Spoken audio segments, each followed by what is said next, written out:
आज महाराष्ट्र नवनिर्माण सेनेचा पाडवा मेळावा हा पार पडणार आहे। मनसे अध्यक्ष राज ठाकरे आज या पाडवा मेळाव्याच्या निमित्ताने मनसैनिकांशी संवाद साधणार आहेत। आगामी महापालिका स्थानिक स्वराज्य संस्थांच्या निवडणुका या संदर्भात राज ठाकरे नेमकी काय भूमिका घेतात याकडे मात्र सर्वांचं लक्ष असेल। आज राज ठाकरे नेमकं कुठल्या मुद्द्यावरती भाष्य करतात हे पाहणं महत्त्वाचं आहे।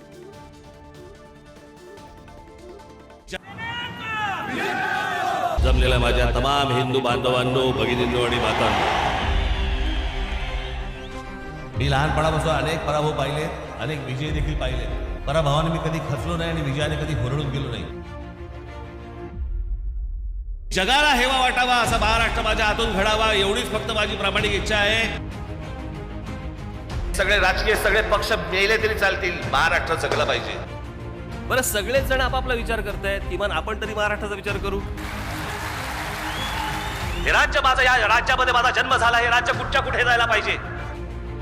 आणि माझ्या धर्माला जर समजा कोणी दखल लावायचा प्रयत्न केला तर मी हिंदू म्हणून अंगावरती जाईन त्याच्या।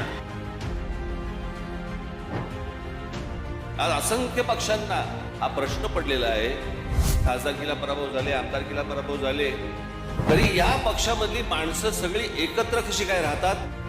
आजच्या या सगळ्या परिस्थितीवरती ही महाराष्ट्राचा जो चिखल झालेला आहे, अनेक विषय आहेत। औरंगजेब कबरीत राहतो का बाहेर येतो, जातीयवादाचा विषय आहे, इतर सगळे महाराष्ट्रातले प्रश्न आहे, पक्षाची भूमिका आहे, महाराष्ट्राबद्दलचं माझं मत आहे, मुंबईबद्दलचं माझं मत आहे, अनेक विषय सगळे साचलेले आहेत। 30 तारखेला आपली गुढीपाडव्याची सभा आहे।